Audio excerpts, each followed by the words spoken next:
Astronomers from around the world are expressing excitement about a radio signal coming from deep space. New Scientist magazine reports some say it might be a signal from an alien civilization.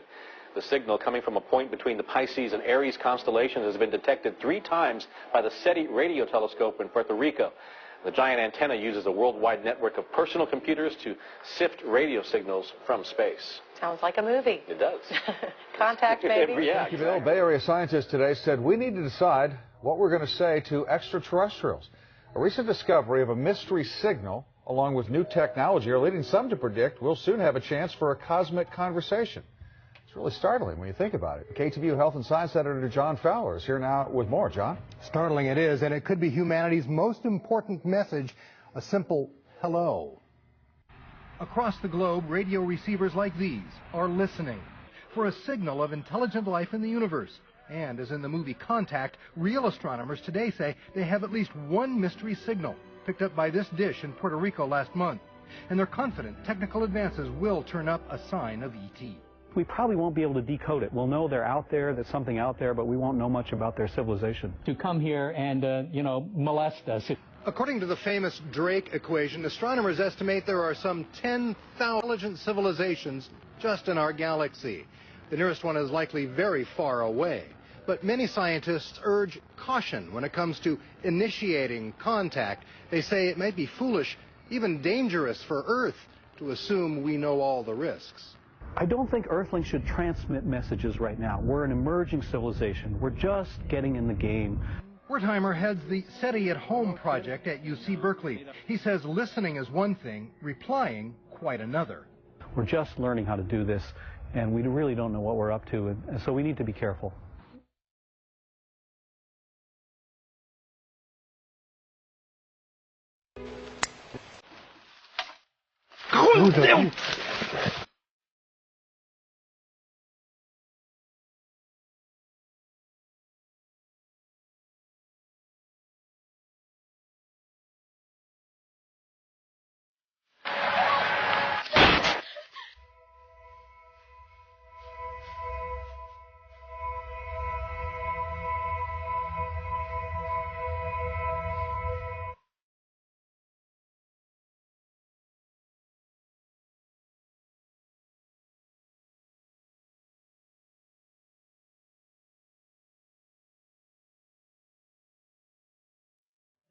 But in 2001, suddenly the media paid some interest, because then something appeared that was almost impossible to overlook.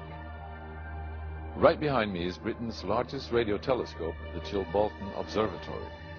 And here it was that the greatest sensation in the crop circle history was to appear in the fields right in front of the telescope. On the morning of 14th of August 2001, a formation was discovered which was different from any other previously seen. From the ground it looked like a tangled mess, wisps of crops spread around in no system. However, in the evening with growing shadows, a picture appeared, unmistakably that of a face. That picture represented a whole new technique, a screen technique, the same that's used for printing a picture on paper. 3 days later, the face was joined by something that looked like a data strip. Rows of counters made out of standing and flattened crop. But soon an astonishing similarity is discovered. In 1974, the astronomer Carl Sagan composed a message that NASA sent into space from the Arecibo telescope in Puerto Rico. Binary figures which constituted a graphic code presenting key factors about humans and the planet we live on. 27 years later, an identical pattern appears in a crop field right in front of a similar radio telescope. However, on closer inspection, it seemed to show that the code contained some fundamental differences. Sagan's message explained our calculation system, the dominant chemical substances within the elements that create life on Earth, about our DNA code, humans' height and quantity, and that we live on the third planet in our solar system, and lastly, a sketch of our radio telescope. The message received described the same calculation system, but that silicon is most dominant in life forms in contrast to carbon. The drawing also clearly shows a humanoid figure with large head in relation to its body. It's also explained that they have an extra string in their DNA, are approximately 4 feet tall, inhabit the 3rd, 4th and 5th planets in their solar system, and have a population of around 21.3 billion. Underneath, the telescope has been replaced by something more complex. 1 year earlier, a strange crop circle had appeared in the same place. Is this the same illustration as in the sender's code? Is this the correspondent's radio telescope?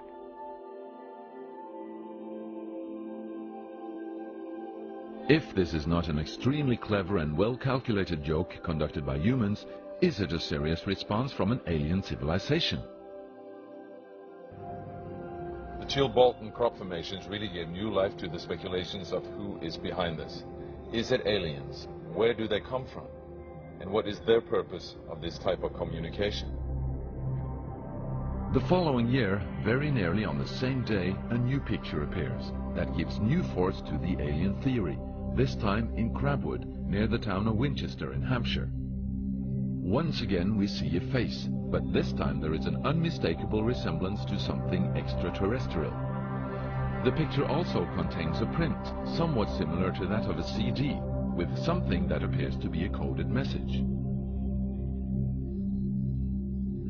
This formation also has a new type of design, this time with horizontal line patterns of variable thickness, similar to that of a TV picture.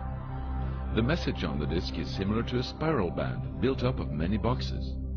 But data expert Paul Weigay manages to...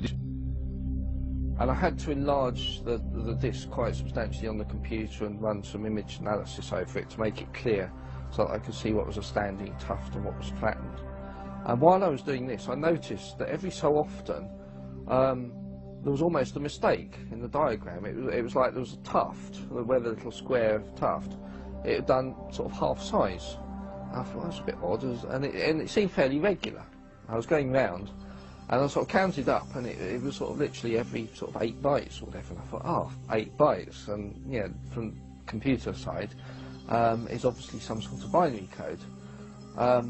So then I did the straightforward thing. I just converted it into ASCII, which is the standard sort of computer language that you encode the alphabet in. And of course I then started to get words forming out, and I thought, oh, I'm getting somewhere here. So I then did the whole thing for the whole lot, and got this message. The message is in English and reads as follows. Beware the bearers of false gifts and their broken promises. Much pain, but still time. There is good out there. We oppose deception. Conduit closing. Many have been surprised by this message. Are there aliens with such faces that we should be aware of? Or is this a picture of the sender? Does this indicate the start of actual close contact with neighbors in the universe? My own, and this is only a hypothesis, belief about this, is that there's an effort of the extraterrestrials are gradually trying to communicate with us. A very slow process, giving us a lot of time to digest the fact that we may not be alone here.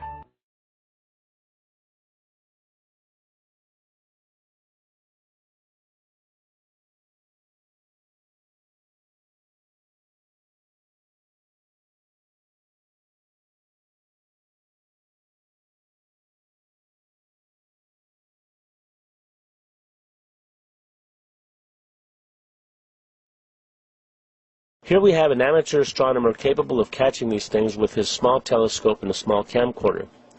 As it always goes with discoverers of great things, he has no funding, no high-end telescopes, no high-end cameras.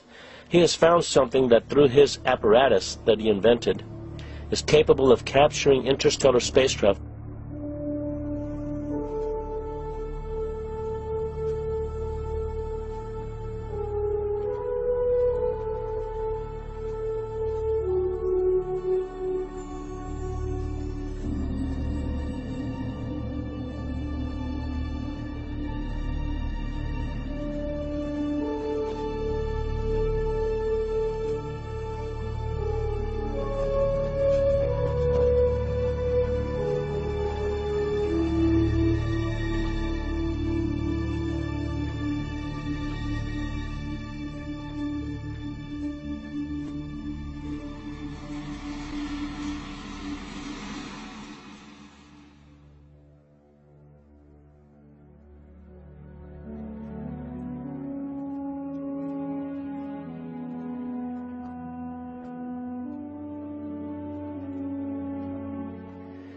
If the starships that John Leonard Walson has captured in deep space are ours, then I am glad we have them out there protecting our planet. What they are protecting us from is thought-provoking, to say the least. These things are enormous. On the other hand, if they are not ours, I wonder who or what is operating them. There was a fear then of something out there. It became a very big concern. Asteroids, UFOs, people coming from other places. Paranoia was also there within the government. At certain levels, you could feel it. You knew it was happening. I noticed the satellites' positionings. I said, now this is supposed to be a system that tracks radar anomalies on Earth, right? You know, the whole thing, the movement. Yep, that's what it does. And I said, well, why are half of them pointed towards the outer space? Towards the moon, towards areas that are just blank space? Well, I don't know, was the reply. He says, never thought about it. I says, well, at least half of those satellites you got up there aren't looking at Earth. I said, what are they looking for? He says, well, you got to have need to know about that. I said, I see. In other words, who's coming? He says, we don't know. About end of subject. Ever since I got involved with John Leonard Walson, I always now look at the Big Dipper in a totally different way. I can't wait to have people all over the world seeing them. The great thing about the interstellar starships is we know where they are.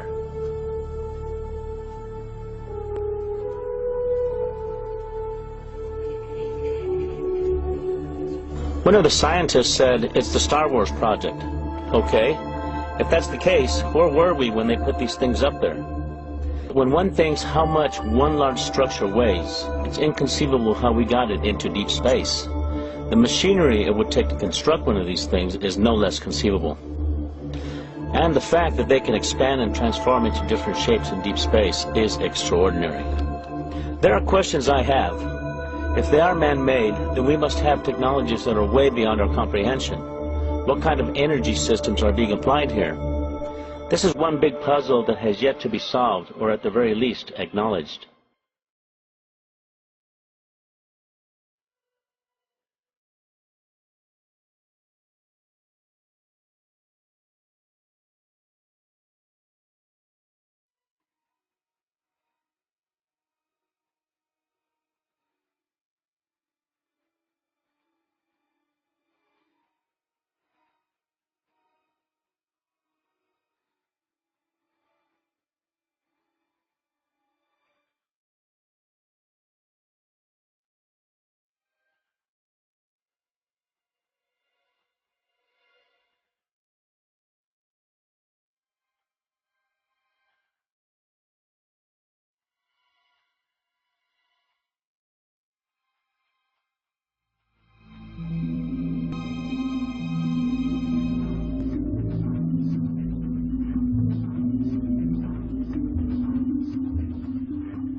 As John Leonard Walson follows them with his telescope, they are in perfect sync with the Earth's orbit.